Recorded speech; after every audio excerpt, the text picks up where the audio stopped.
ओम सोमो वाजे तस्य राज्यमादत्ते यो राजा सन्राज्यो वा सोमेन यजते देवसुवामेतानि हवीगुंषि भवन्ति एतावन्तो वै देवानागुं सवाः त एवास्मै सवान् प्रयच्छन्ति तजेनं पुनः सुवन्ते राज्याय देवसु राजा भवति हिरण्यपात्रं मधो पूर्णं दधाति मधव्योऽसानीति एकदा ब्रह्मणमुपहरति एकदैव गजमान आयुस्तेजो दधाति नमो ग्रहागजाभिग्रहागज नमश्चागजञ्जवाभ्य नमस्ताभ्यो देवताभ्यो या अभिग्राहिणीः नीलाञ्जनसमाभासं रविपुत्रं यमाग्रजम् छायामार्ताण्डसम्भूतं तं नमामि शनैश्चराम् अघोरेभ्यो तघोरेभ्यो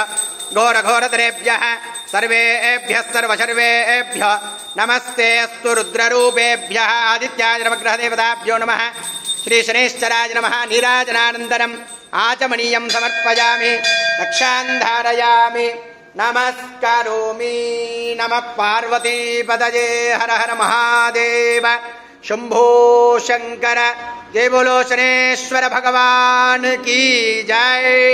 सर्वेषां भक्तमहाजनानाम् अमावास्यायां श्री आदित्यादिनवग्रह देवता संपूर्ण कृपा कटाक्ष बल प्रसाद सिद्धिरस्तु जातकरीत्या संभवित समस्त आदित्यादिनवग्रह दोष निवारणो अस्तु।